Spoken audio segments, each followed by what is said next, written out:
Hello children, how are you all doing? I'm sure you're enjoying all the grammar topics and revising them every day. Are you? Good.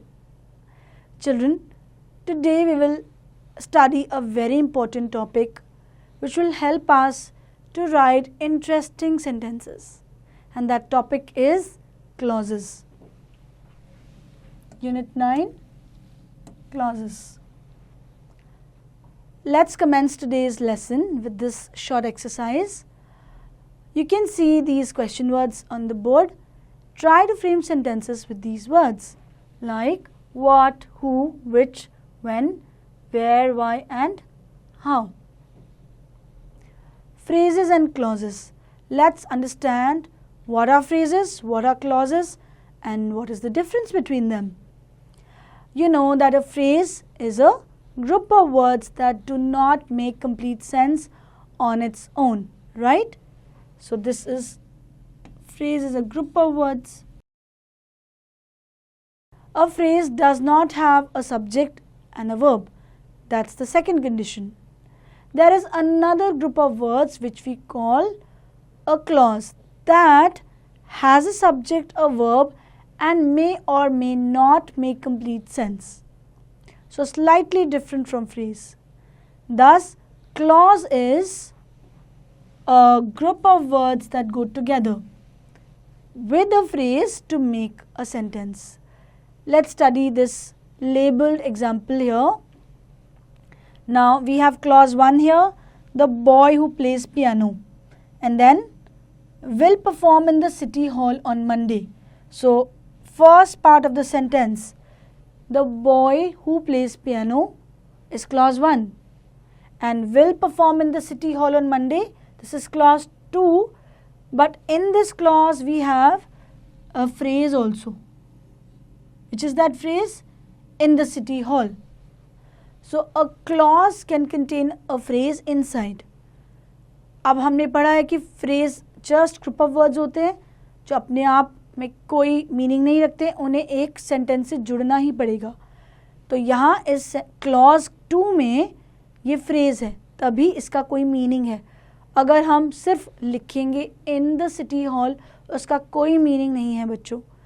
So we can understand that phrase is part of a clause. This sentence has 2 clauses and a phrase.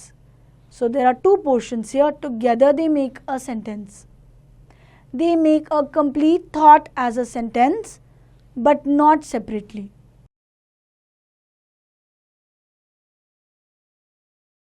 Here the basic difference between the 3 can be summarized as, so we have first phrase and then clause and then a sentence.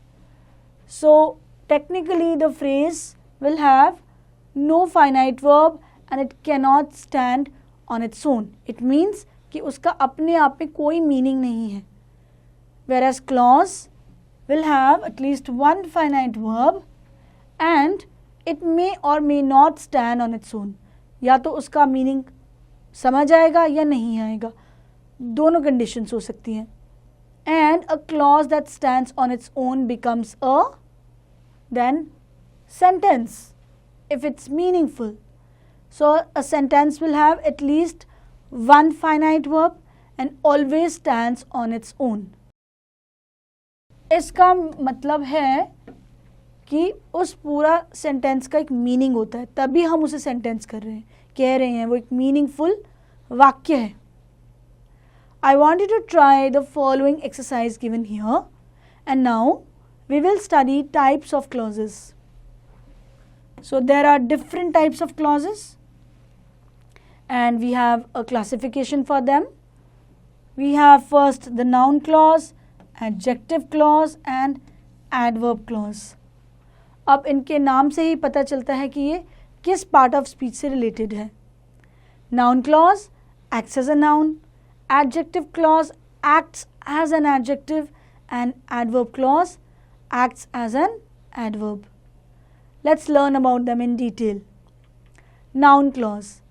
A clause that performs the functions of a noun. Acting like a noun means performing the functions of a noun. Therefore, it's called a noun clause. And a noun clause begins with which, how, that, what, when, where, whether, which, why, or who. It is also known as a nominal clause. So, this is another name, nominal clause. Let's study these examples. Pay attention to what Mr. Singh said. I do not know who entered the room.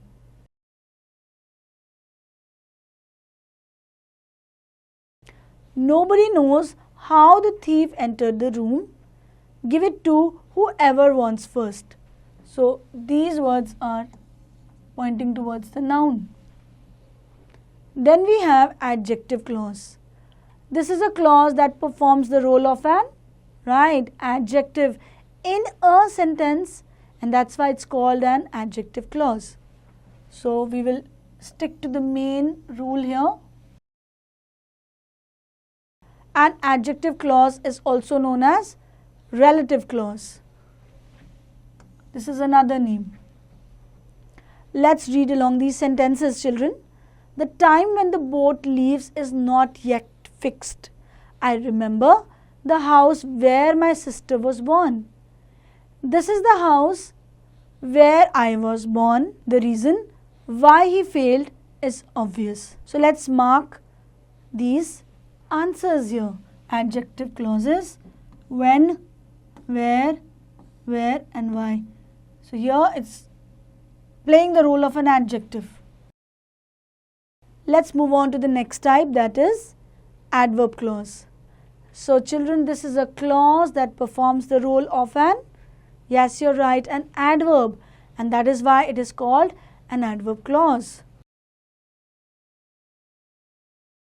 Now, an adverb clause begins with words like because, while, as, if, when, although, as if, after, before, since, until, unless, before, etc. Let's read these sentences. If you want to pass, work day and night. He is as intelligent as his father. He went to Delhi because he wanted to consult a doctor. He talks as if he is Salman Khan. So let's mark these words here: if, as, because, and as if. So children, these were the types of clauses. I'm sure now you would be able to differentiate between a phrase, clause, and a sentence and use them wisely and in a very interesting manner. To practice, try out the unit end exercises.